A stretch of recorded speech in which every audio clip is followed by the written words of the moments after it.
Alrighty, welcome to Mr. Miller's Woodshop Podcast. I'm your host, Bobby Miller, and I am really excited about today's topic. We're going to talk about how to give a good tour if you are an industry partner to a local school program of yours. But first, please make sure to leave me a 5-star rating and review.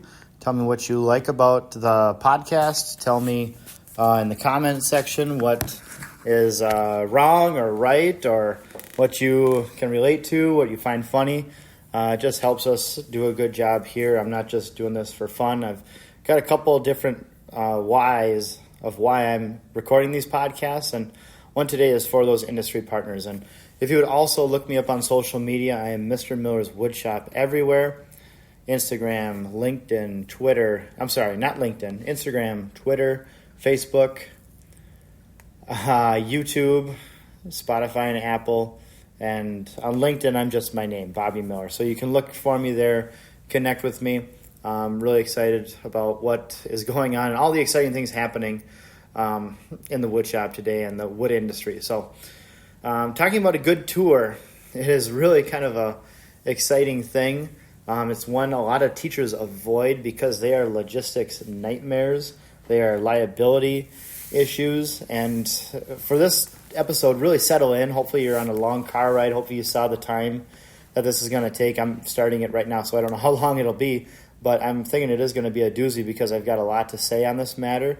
I've been through some really good tours. I've been through some not so good tours, and I'm just trying to help that industry partner that wants to have a school tour their shop and have it go well so that it's not a wasted day for kids or a awkward, embarrassing thing for the employer. So that's kind of where we're going here. And the logistics piece on the school setting side, like it is a liability issue bringing kids somewhere. So as a teacher, I have all my P's and Q's, permission forms. So I even record students' cell phone numbers in case I lose a kid. I'm able to just call them. But parents have signed off. Your school has probably got a field trip approval and structured process where they collect the IDs, get the nurses involved, secretaries excused from school. So, I mean, there's a lot of legwork that goes on the teacher side of it. And so I really think that should be honored on the industry level because it would be way easier for me to just stay at school. Very little liability of losing a kid. And I think they're so much more beneficial than industry professional coming in and speaking to our kids because it's just another adult telling them the same things that they hear from all the other adults in their lives. The ability to leave the school campus and see an actual wood shop or lumber mill or technical college is so much more valuable, in my opinion, because they're seeing the real deal. And just kind of on that liability piece, this kind of came up in real time this past week. I'm recording this too 1 week out from about 6 industry tours that we took, and we probably got to actually contact more than 30 employers like directly with my students and over 2 days, and it was really a wonderful thing. So I'm speaking about this kind of fresh in the mind and kind of I took a week to reflect, and I've got a big page of notes here to go through, but it is exhausting for the teacher too, and so it's just kind of a funny deal here. Oops, excuse me here. I'm getting a call, but I got to silence that. Let's make sure this recording didn't stop. Good, okay. Sorry, I'll talk to the cabinet master guy later. So we're leaving the last industry tour, and we were divided up into groups, and I had my group get on the bus, and then the chaperone that was leading the other group led theirs on the bus, and I was exhausted, and I told the bus driver, like, all right, let's go. And we're heading back to the high school, and we get about a mile away from the place, and my heart just drops. I'm like, oh, my God, we did not count off, and I did not take attendance.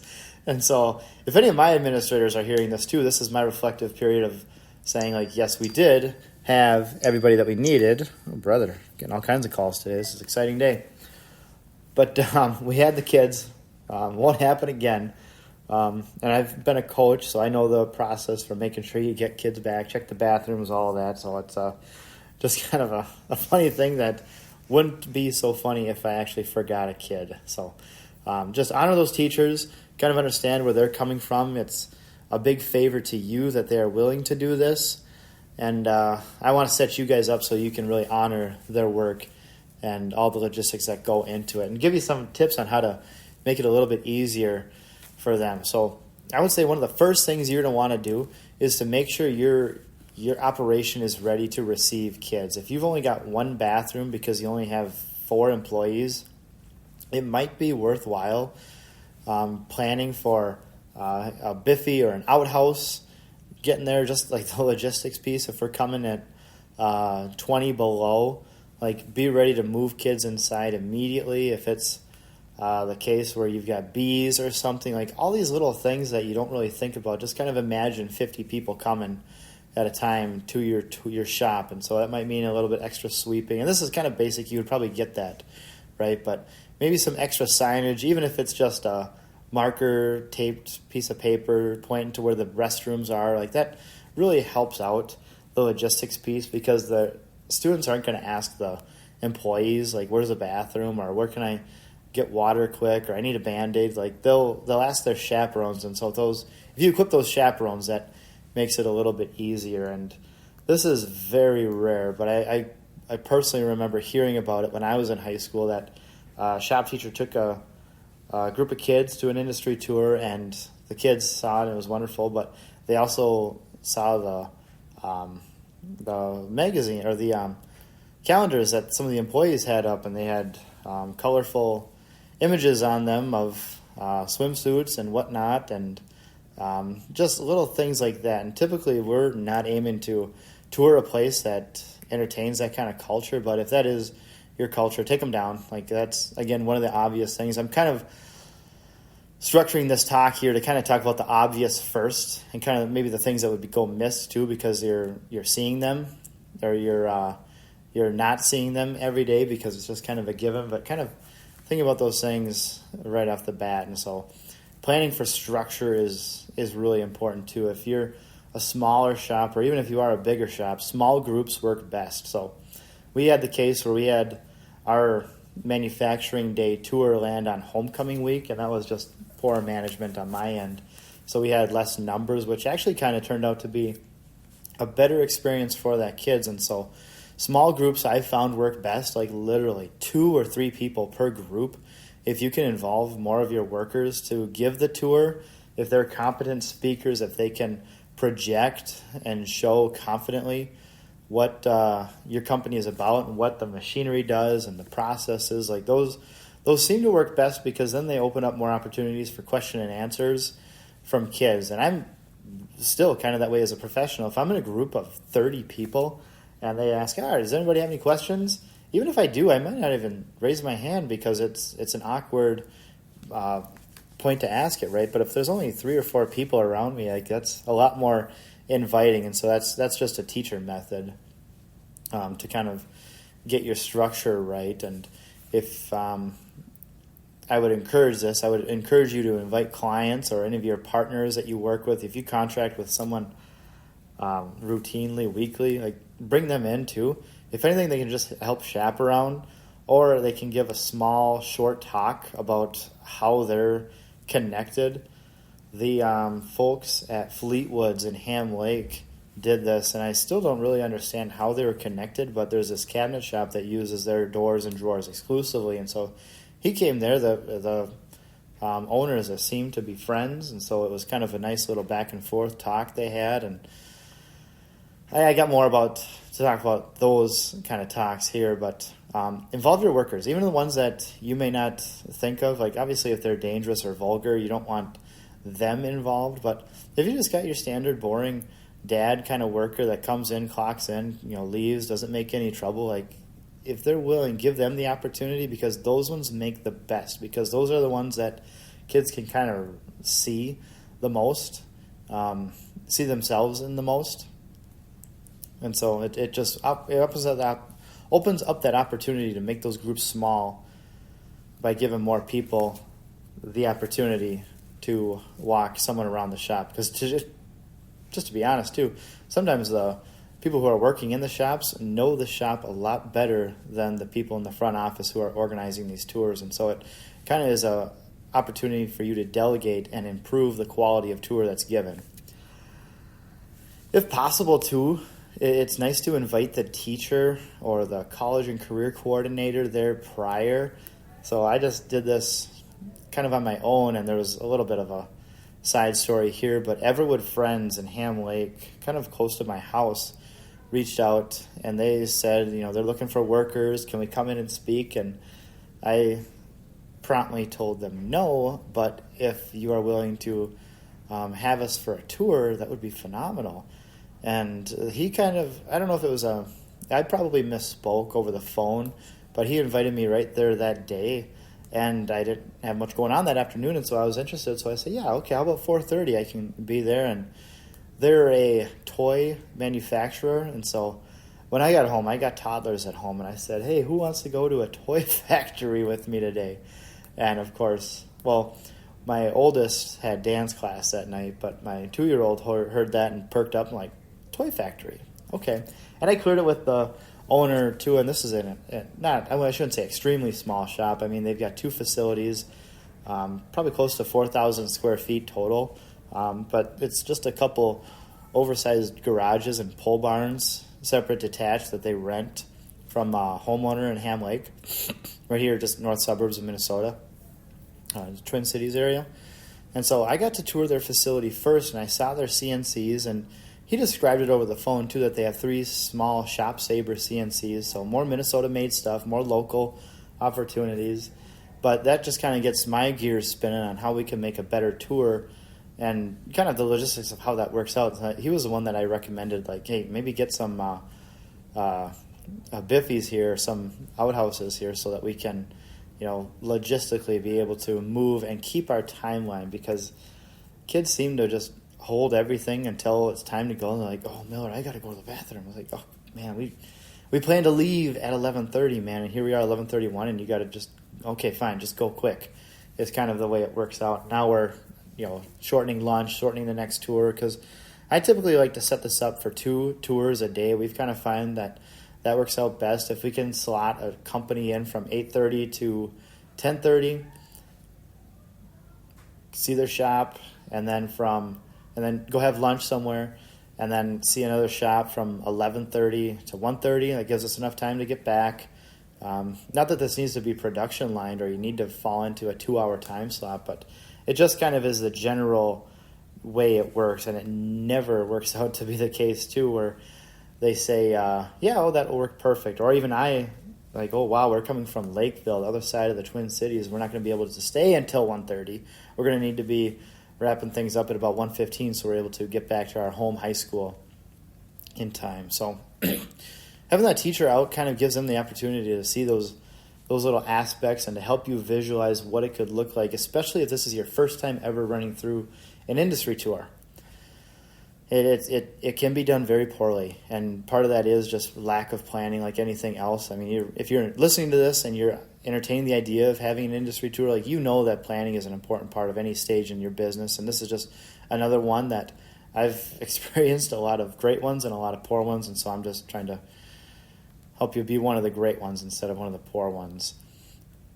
So the really neat thing, too, is that you get that contact with the teacher, and so the owner of Everwood Friends showed me the facility, showed me their product line, and I got to learn, too. I don't know anything about printing onto wood, and I'm also a graphic design teacher, and so when he showed me some of these UV printers that are going onto wood, it just blew my mind, because that brings together the graphics and woodshop teacher in me, and I'm like, oh my God, I've taken my graphics kids here too.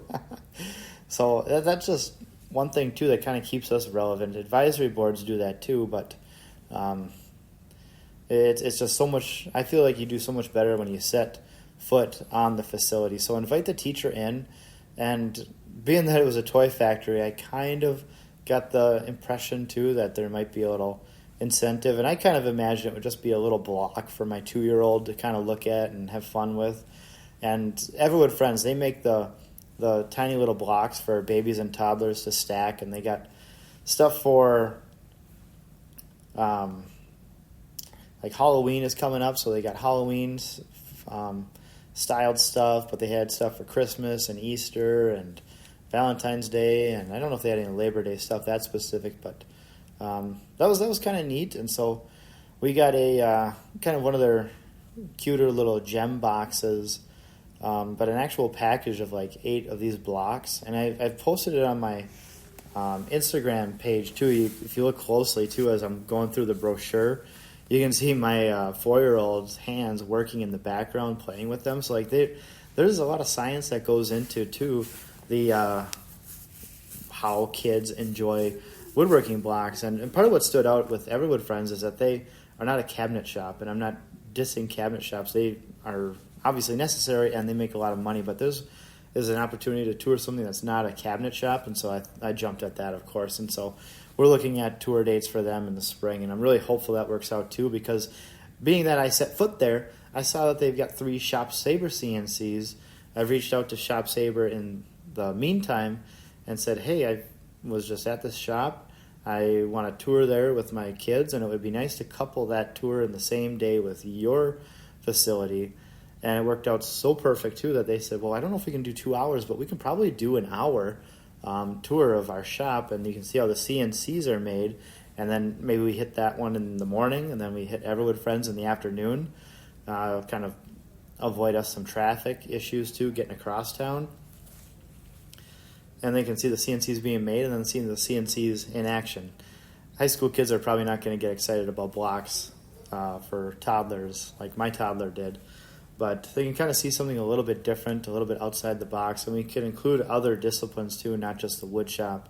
I'll invite some of the metals kids and some of the graphics kids along on that tour as well. So it can be a little bit more than just that niche that you're looking for. And that kind of opens the eyes of kids too, of like what is out there. Like they see my wood shop as they walk by in the hallway, but they kind of see just cabinets coming out of here and maybe some cutting boards and chest boards and jewelry boxes and rocking chairs. But I mean, it's really kind of limited to what our programs can offer, and so it's nice to show the real thing once in a while.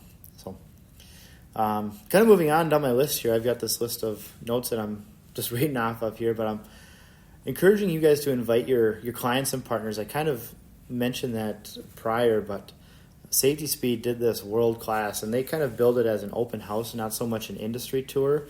But it didn't really matter because they got probably, it's hard to say, they probably got about 30 other adults that were helpful as chaperones. But they're people that they do business with or partner with in some shape or fashion, and so they're able to kind of spread the love. They were able to speak at times too and network with kids, and they're just about every one of them wanted to talk to me, which was so cool because I wanted to talk to them. Like the Minnesota Woodworkers Guild was there, and I've never touched paths with them. This is going to be released here in a couple of weeks, but tomorrow is the actual Minnesota Woodworkers show, and so I was able to confirm, like, yes, I can make that happen. I get a little bit more details, and just the opportunity to network is just so vital, I think, for teachers. And so if you honor those teachers that are coming to your shop by just allowing them the opportunity to network and get better if they want to. I really think the teachers that are taking their classes on field trips are the ones that are motivated and interested in growing, and I am. So it was really nice. Like the ACTE Teacher of the Year was there, and I didn't even realize it because he was in a different capacity now. He's no longer in teaching. He's developing some other stuff. And so when I took his card, it was just kind of, oh, nice, all right, what are you doing now kind of thing. And I'm looking at my cards now the week after, and I'm like, oh, my God, I didn't even, like his card said ACTE Teacher of the Year, and I looked up that organization because I'd never heard of it. But now I see it's another little community that potentially I'll get involved with. And it's kind of fun to go for those awards, too, just to kind of scratch that competitive itch in myself. But let's see, there a couple cabinet shop owners showed up at that one, the Safety Speed one, where they invited their clients and partners, and they're part of a cabinet makers association here. It's nationwide, but they're the few in Minnesota that represent, and Randy is actually the president, and he's way up north of the cities, like a couple hours north, and so for him to drive down was really cool, and he had another appointment in the cities here, so it made it worth his while. So it's just kind of setting up and planning it out really, like I'm a broken record here, but it really makes a big difference. Another way to make a difference too, and to kind of stand out, and I hate that this is the case, but invest in some snacks and water. And if it's morning time, like get some donuts for the kids, or afternoon, like get some cookies. Like that's like the very least. You can go to Costco or Sam's Club or Publix or whatever is close to you and kind of get their bargain cheapy junk. But the kids will just jump for joy for that. They'll kind of get some nourishment. It presents some logistics and cleanup mess for you, because the kids I try to be drill sergeant at that point too. Like, you leave it cleaner than what you found it, but it never seems to be that is the case. So snacks and water are kind of that baseline bottom of what I think you guys should be offering. And I'm not trying to be greedy or anything too. We're always grateful for any time you open the doors, but this is just a way to go above and beyond. And if you've listened at this point, like, hopefully you're taking notes or pausing and writing down like what to do, because snacks and water, like, it helps out. Like, I hate that it does, but even I was on the second. So we packed in 3 tours last week on the actual manufacturing day, and the second tour, like, I was getting kind of run down too. But the Egan Company is a local company here. They built the Viking Stadium. And I didn't catch how they're connected to the Cheez-It Corporation, but in our goodie bag they had a Cheez-It bag, just a little small one, but boy was that so nourishing, and just it got me to lunchtime. And just as silly as it is, like, that makes a difference and stands out and is memorable. And if it's anything tied to your company, like, oh my God, definitely do that. That next little rung would be to have some tools or safety glasses or lanyards with your company logos on them. Vision Woodworks here in Fridley, Minnesota, gives kids tape measures, and those kids that are interested, that go on, like, they keep those tape measures, and I teach them too to bring in their own tape measure. And so I've taught them how to mark their tape measures on the tape side so that no one can steal it, and you're able to check if it truly is yours. And they buy into that, and so when they're able to have one that is theirs, it's a pretty cool thing. Lanyards, kids are getting their license, so they want a lanyard that kind of shows off like their thing. And if your logo is on there, that's great, but if it could be anything like trades related to, or like woodworking, or kind of talking about education or the trades in general, like it goes a long way. And if you're looking to invest even more, donations to the schools become really big, especially in my district. The biggest district in Minnesota is experiencing budget cuts, and it kind of seems like that's always on the horizon too. If it's not being talked about, it'll be talked about in the next couple of years. I'm in my 10th year teaching, and that was the case at White Bear Lake, in Minneapolis Public Schools, at Cambridge Isani Schools, and now here in Okehennepin. So it's just kind of the case where it's gonna happen. And so if you're even able to, like, donate your scrap metal or some lumber that you use for a job but you don't want it sitting on a rack, and you can donate 300 board feet of good stuff, or just machinery, like, obviously would be nice, but like that is kind of the bigger ticket items, and that's the above, like, way above and beyond. But there are some schools and programs that make that a prerequisite for touring your shop, is to be a donor to that school's program. And I'm not that intense on that, and it's probably going to be up to the instructor, but it could still go a ways. And even if you just ask, hey, what is your need? And like for mine, it would be solid surface material for countertops and the glue that goes along with it. But I'm asking for a huge dollar amount. If you're able to donate, maybe you can't do the solid surface, but you can do laminate.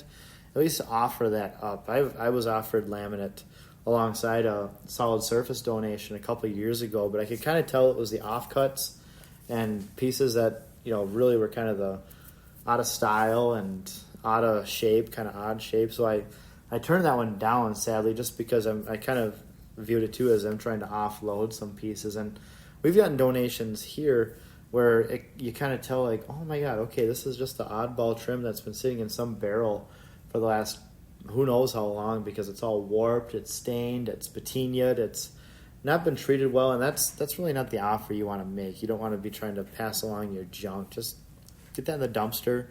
You can certainly like float them the idea, like, hey, are you interested in this? And then at least that gives them the opportunity to say no. So that's a little bit about the intro, like what you can do to prepare. Let me check the time here. I don't want this to get too crazy long. We're 25 minutes in, so you can timestamp this at 25 minutes. But I want to talk about now the actual tour itself. Okay, so you've got the place prepped. You've got your snacks and water ready to go.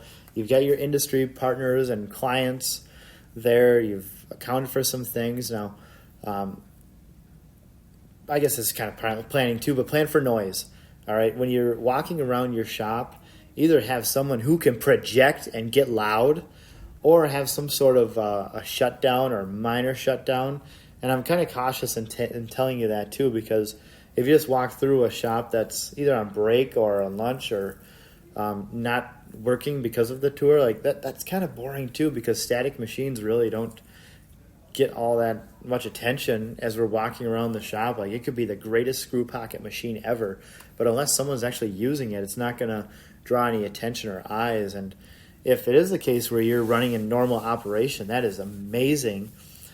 But if it's loud, you've got to have someone who can project. Lexington has this wonderful intercom radio with back and forth communication, and they do this often. And so it's cool that they have this. They even have jackets, or not jackets, but these little vests for kids to wear that are orange that kind of say, like, hey, I don't belong here, watch out for me. And so the forklift drivers and whatnot can see and hear you, or see you at least. But then the headsets, the intercoms, you're able to hear them, and it kind of acts as a noise canceling, some hearing protection for kids, which I appreciate, because it's probably the case where if you are in a loud environment, just about every employee has got a headset or some sort of hearing protection in. At least that's my hope, because it makes some noise, but you shouldn't be afraid of that. You can press into that, but just be aware. I've been on some tours too, like you've got some guy projecting, shouting at the top of his lungs, but you're 8 feet away and you still can't hear him. So it might be a big ask too to go out and spend $1,000 on an intercom system, but maybe that's where the case where you try it out and just run half of your machines, or run it with the dust collector, off for a time being, whatever it takes really, so that you can communicate is going to be necessary. And that kind of comes down to the confident speakers. I've had a couple tours where, like, really cool manufacturing labs and things that I don't even understand what's going on, but the people are just kind of walking around and not making eye contact with the students, or just speaking to me, the instructor, and I'm interested. I dig this stuff, but I'm not the reason why we're there.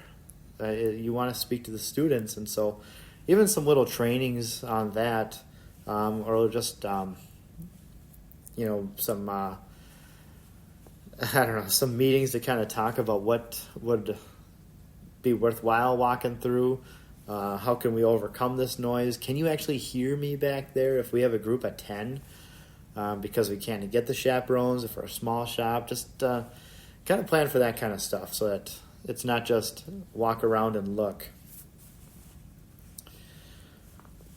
So along with that too, develop your timeline so that you understand how long it is going to take, because we're operating on tight schedules on these field trip days, and you don't want to get bogged down talking about the time the shaper malfunctioned and all of a sudden you missed the other 8 machines, and you just have to scramble to get kids back on the bus. But definitely have machines on, and really this is your time to show off. So go for it, go big, and show off what these machines can do. Show them how to cut cabinet parts. But Lexington, a couple of years ago, CNC'd our school logo and our slogan, "One Team," on a bunch of just particle board, and we painted that up, and we absolutely loved it. And like that is really cool, because then they can relate to that. We had another company, Lakeside Cabinets, just north of the Twin Cities here, record me and time me build this cabinet in front of kids, and that was so cool because I shared with him a picture. He asked me, like, what are the kids building? And I just thought it was small talk, so I showed him a picture of what we're building, and okay. And so he had a similar cabinet ready to be built, and it had been CNC'd, but it was just the carcass pieces and the face frame and the top. It must have been like a microwave stand or something like that because it looked a lot like our project. And okay, time me, and the kids just blank faces. They're kind of out of their element, so I pull up my wristwatch timer, and it took them I can't remember if it was 2 minutes or 6 minutes to build this thing.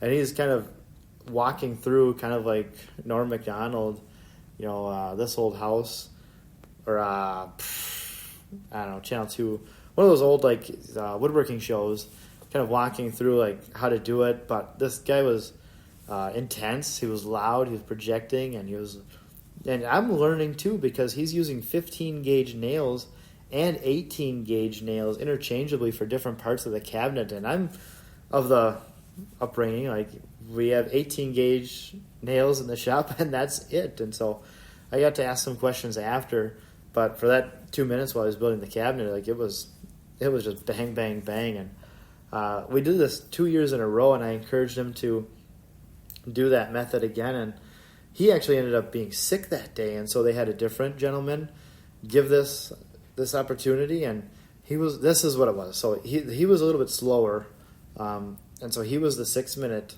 timed one. But at the very end, and this is why it took him 6 minutes, one of my students, my top students, he's a student athlete of mine too on the tennis team, he raises his hand and says, "Can I put in the last couple nails?"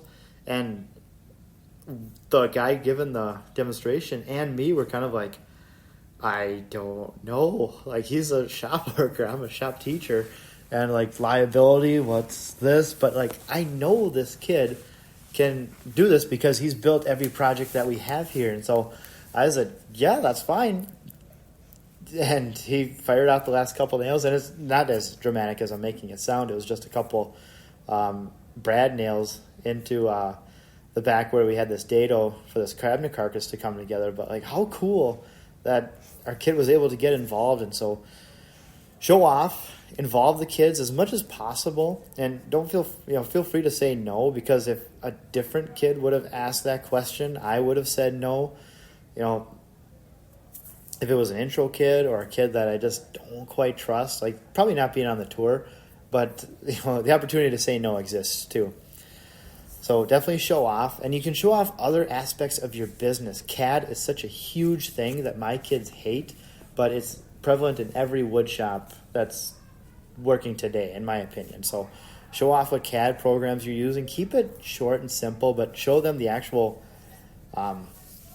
software. So Janish Wood Products in Ham Lake actually projected it on the wall of their receiving area, and so it was just huge. You could see cabinet vision from wall to wall on this place, and so it was very easy to see this Poindexter dude drop this cabinet, and they come out and say, like, afterwards, like, now if you can do this and we train you in on our ways, there's no reason why you're not making $60,000 next year after high school. And that also perked me up to, like, well, maybe the teacher takes that job. But no, I enjoy what I do, and I enjoy the lifestyle that it gives me. Being home at 3, not that I'm driving a Ferrari. I'm driving a 15-year-old car. But anyway, show off your CAD software. You can talk about the business side too, if the owners want to talk about that, or any high-up management people want to talk about that. Great, keep it short. Like the CAD and business side, I would keep inside of 5 minutes. I got the opportunity to be part of Safety Speed's sales division last summer, and so the sales side has really piqued my interest. But I was even brought to that conclusion too this was probably like 4 or 5 years ago at this point, where we toured Lexington. This was the first time we toured there, and they actually had one of their sales guys present when he does, and I didn't know about this either, because I've been in education and just kind of these small operations my whole life. And so these big time companies when they need a salesman, like they are very valuable and they are very well paid. So this guy was talking about how he goes to AWFS every summer, which is in Las Vegas, and the off year he goes to Atlanta, which isn't as fun, but he still gets his room paid for. He gets all of his meals paid for. He gets to see what else is new in the industry, and it's all covered. He gets to travel basically for free, see the world, and like talked about his Tesla car. And I think that could be, not to be a head honcho and bring out your arrogant sales guys, but just like show them, like, if you're into this stuff, it might not be being a machine operator. You can go into sales, and that's such a lucrative and just exciting, if you're a people person too, like that really is the closest thing I've ever experienced as a teacher, being in the sales side, going to these trade shows and mixing up with people that do this for a living. And so I personally enjoyed it. You'll have a lot of kids that are the outgoing ones that might benefit hearing that. And so, like, don't just show off what makes sawdust, like show what the business is made of too. So yeah, we talked a little bit about involving kids. Another one, which was world class, is the Egan Company. The company that built Viking Stadium had this trivia scavenger hunt, scorecard, blueprint, whatever you want to call it, where kids were actually given a flyer, and you could see, like, okay, fill in the blanks. Egan has how many specialty trades, and then a blank. True or false? Egan is a union contractor. And the students were actually able to be prompted to ask these questions because they've got a million questions. They just don't know what questions to ask. And so when they're able to be given questions, and as they were turned out on these tours, they were having the employees give them. And they had chauffeurs from HR, and this is a big company. So they had lots of people on deck to help out with this, and the experts kind of stayed in their zone, like the interclad shop or mechanical shop. The experts stayed there, gave the same spiel for the 15-minute pieces, and the HR people moved them through the transitions between each shop, basically. And the opportunity to fill out a trivia sheet gave them something to do and involved them and put something else into their hands other than a cell phone. And I've never had an issue with cell phones too on these tours, because kids are interested, and you're I think it's so fun too because cell phones are interesting. I look at mine probably an hour a day, but if you're able to compete and beat the cell phones for a teenager who might be looking at it 11 hours a day, that's saying an awful lot. And you get that opportunity when kids come to your shop. I believe the tour was collected at the end. Kids, this is funny too because this is just a point. I'm holding mine now, and I put my name on the top, but they didn't have a spot for the names. And so when they collected them, a couple of the winners didn't get the prizes because they didn't put their names on it. It's just a teacher tip here, like put a spot for their name because they're not just going to automatically know to put their name on something. You would think by high school they would figure that out, but especially being shop kids, that's not the case. And so they had a little raffle or some cute little tape measure or speed square for them for the winner, and that was a pretty cool thing. Maybe a lunchbox. I'm kind of blanking here because I kept mine because I wanted to have this for this talk that I'm giving right now because I thought it was such a cool thing. And Egan Company also had a bag for them with those Cheez-Its and a lanyard, and I forget what else, some pamphlets and like hire me and what do I do next if I want a job here. But that was pretty neat that they went out, and that's some serious investment there, which is pretty cool. And as a big company, they probably got funds for that. But even if you're a small shop, like consider going all out because it might be only once a year that you see kids, and so like this is your opportunity to really shine. And the companies that do a great job that are not in my district, like there's only a couple here that we actually tour that are in our district. I tell the shop teachers too, like, boy, Lakeside Cabinets, right south of you, does an awesome tour, or Lexington, they're in Coon Rapids, but hey, like make the trip, and here's some spots to eat afterwards if you want to go and have 4 fast food options for kids. So that's just a way to kind of, I guess, market yourself as best as you can. So scavenger hunt, trivia, cards, prizes, Fleetwood's in Ham Lake, Minnesota, actually gave kids a little packaged project of a dovetail drawer box. And I thought that was so neat, and just kind of being the clientele that we get, they said, now you'll have to go back and take pictures in your wood shop of you guys actually putting these together. And they're dovetails, so you don't need any adhesive for it. And I probably started this because I knew that.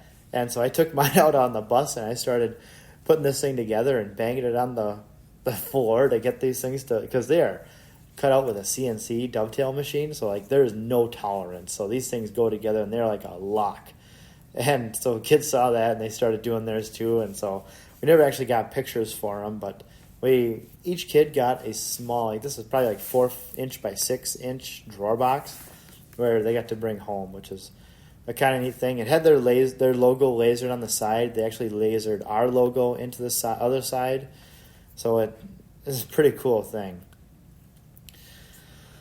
So outside of showing off and showing the machinery and whatnot, I would start and end with speakers. Just kind of starts and caps off the day kind of nicely in case kids have questions at the end. You can kind of give them a call to action, or here's how you apply kind of thing. And I would really recommend speaking about the industry at large first, because these kids probably only saw your sign for the first time as they're walking in. And then you can kind of transition towards the end about your company.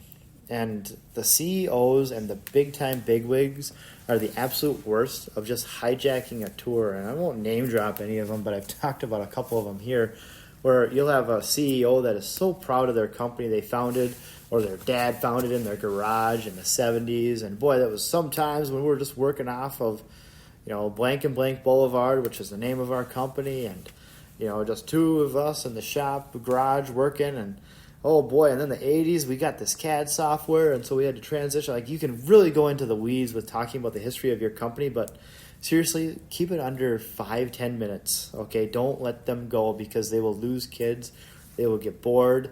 They may not be just, off task or disruptive, but they'll be zoned out and they're not listening anymore. And if it's just in your conference room or some space where you've got room to accommodate 30 kids, like it is really kind of painful to watch, because you may be a great event speaker. You might go to conferences and speak about it, but high school woodshop kids are about the worst of the worst as far as audience. Like, you got to keep it quick, simple, keep it positive too. There were a couple people, I don't know if they're just grumpy individuals, they just talk about some of the negative parts of the industry, and that's not what these kids want to hear. And I hate hearing that with kids, that sometimes you get the drug addicts that can't pass the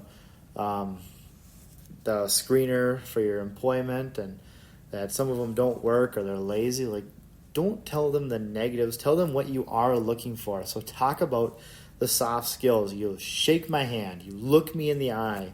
And I am telling them that every day, okay? But they're also seeing that my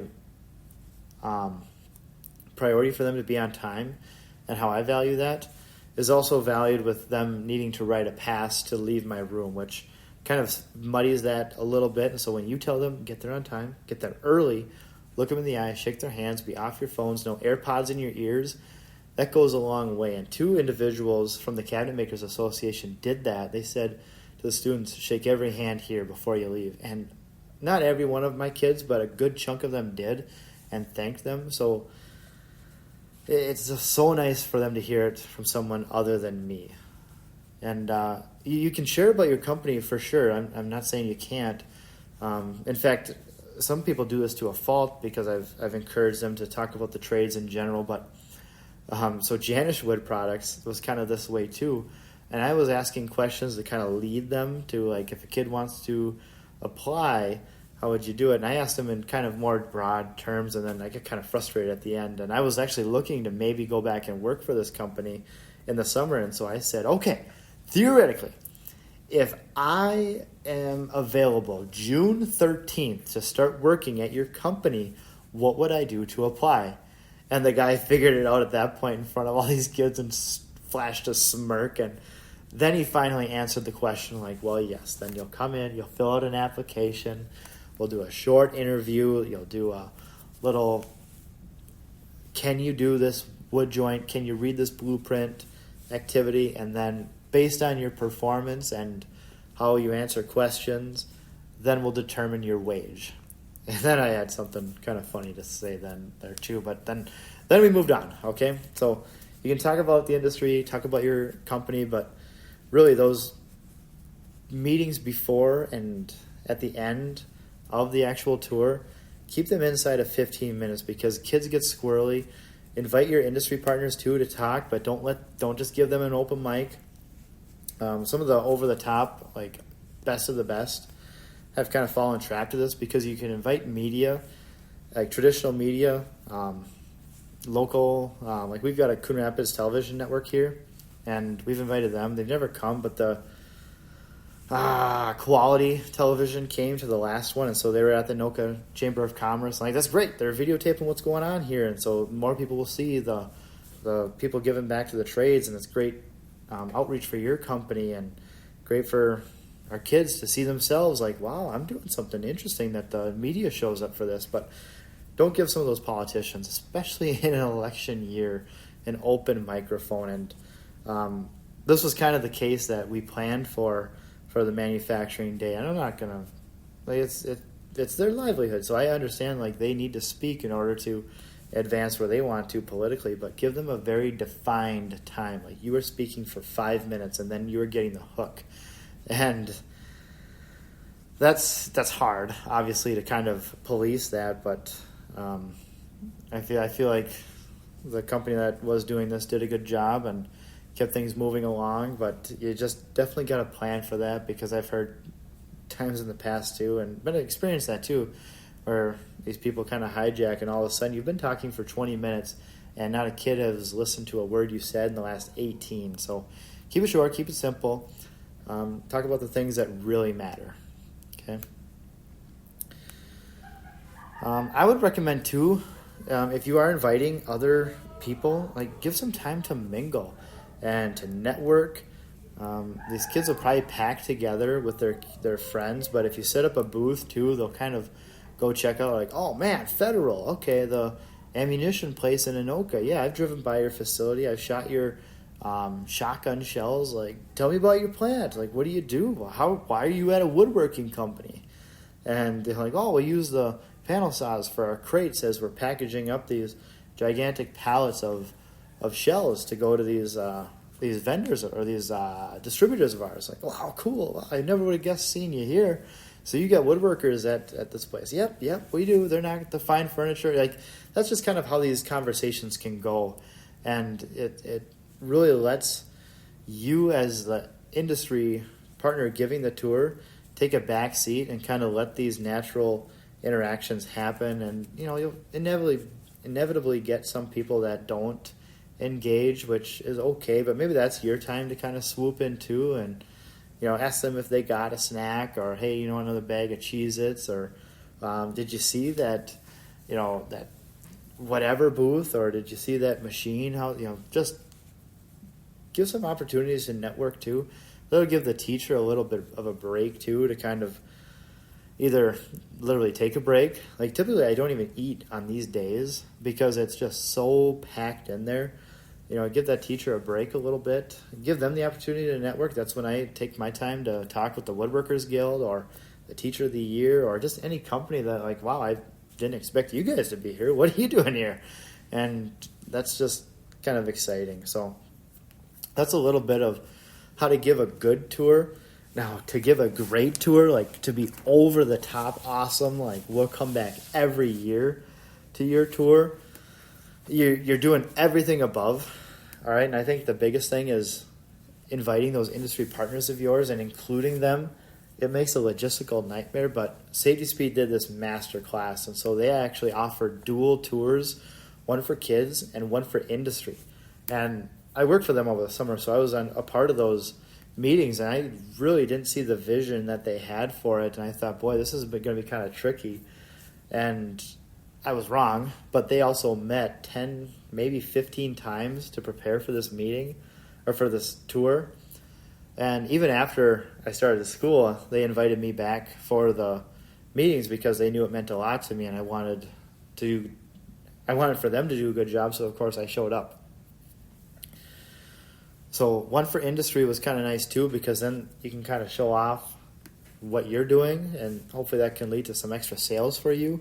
But then they can also interact with the kids, set up booths like I was saying, and those mixers afterwards. It can be all of the above, and they build it as an open house, and so that might be better too. And the challenge that they were really kind of struggling to anticipate was, okay, who's not going to register? Who's not going to go on our website and register and tell who from your company is coming and why you're coming? Who's just going to show up? And we expected about 5 to 10 of those walk-ons. And so they planned on one of their employees being able to actually show them around, if they come at an inopportune time. And it just so happened to be their direct sales guy. So hopefully that made that more beneficial to them, because a couple cabinet shop people showed up that, wow, we didn't notice about you guys coming, you didn't register, but here's our facility.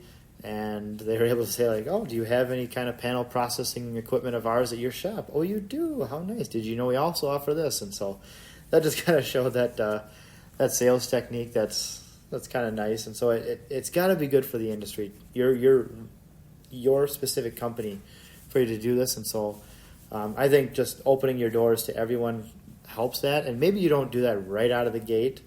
In fact, when I brought the opportunity to bring in media, they were kind of like, and it probably is the election year kind of thing, like October, 1 month out from the general election.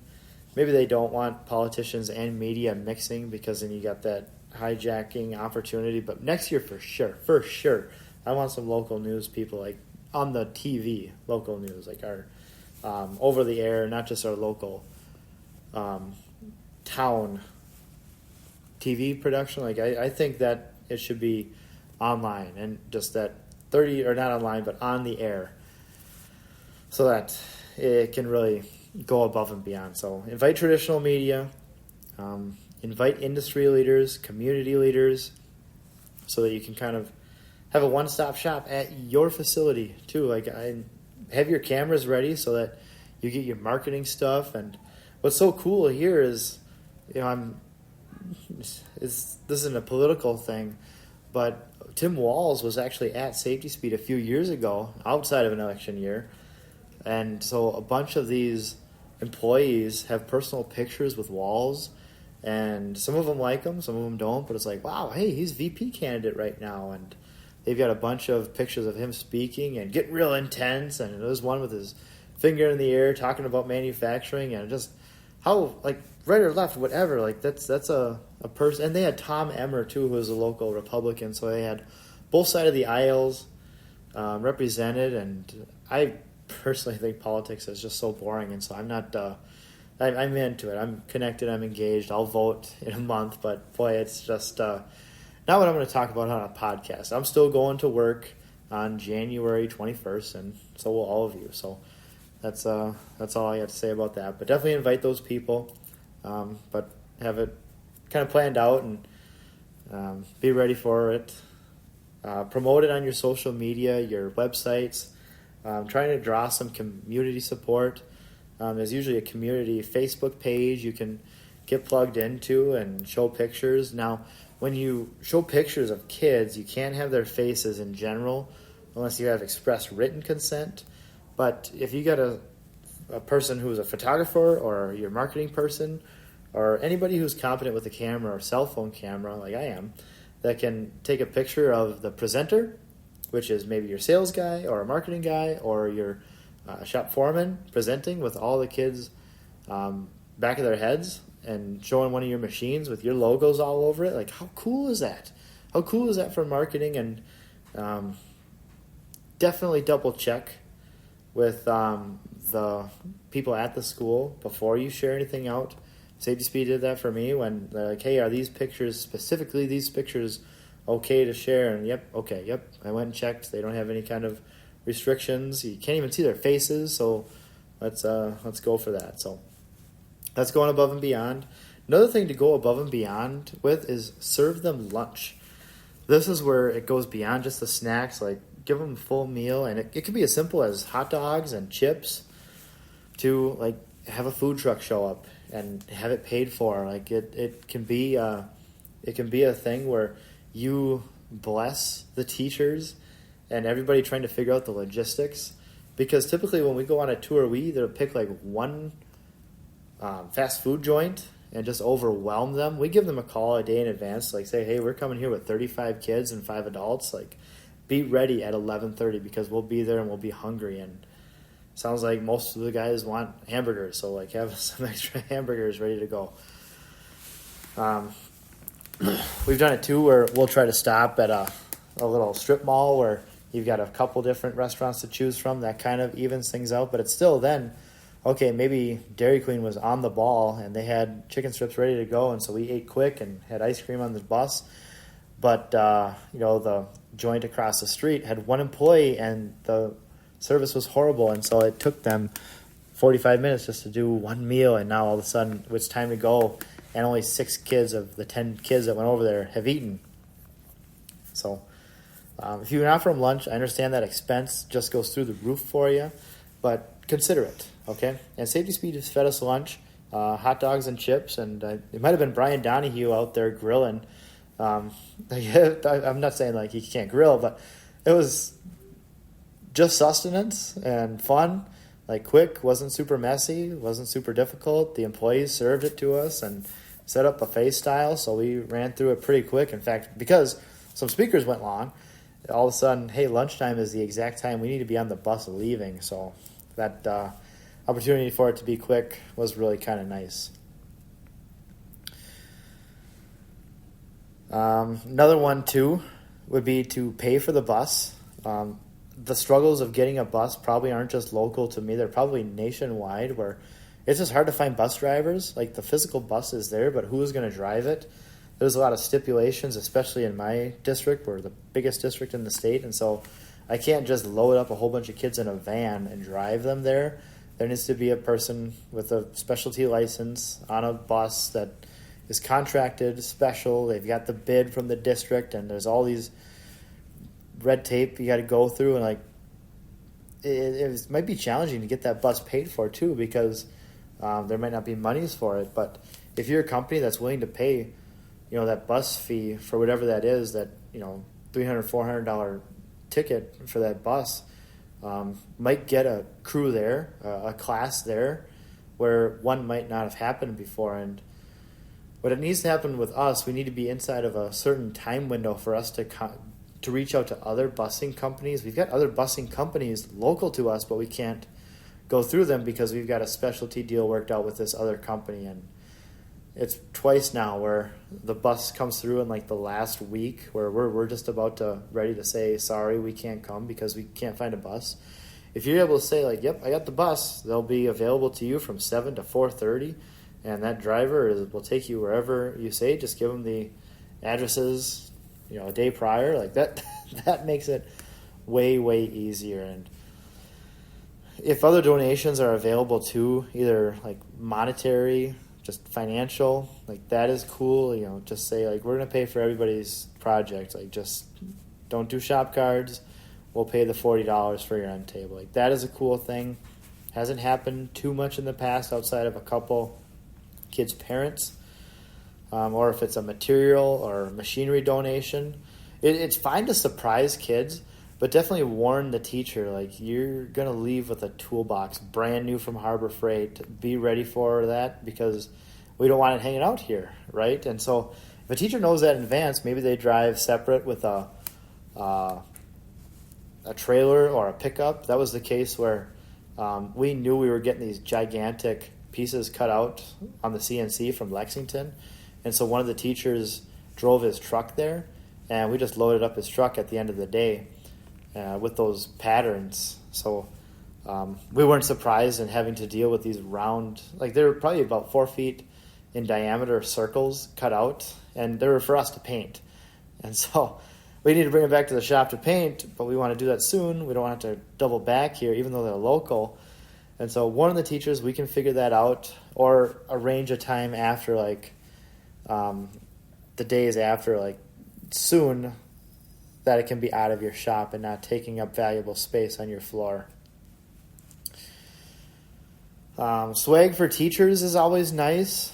I've asked a couple of companies too, like, hey, I'll wear your shirt every Monday because we're able to wear college and career gear on Monday. I can even wear a t-shirt on Monday. So if it doesn't have to be a collared shirt. So if you want me to represent your company, I'll gladly do that.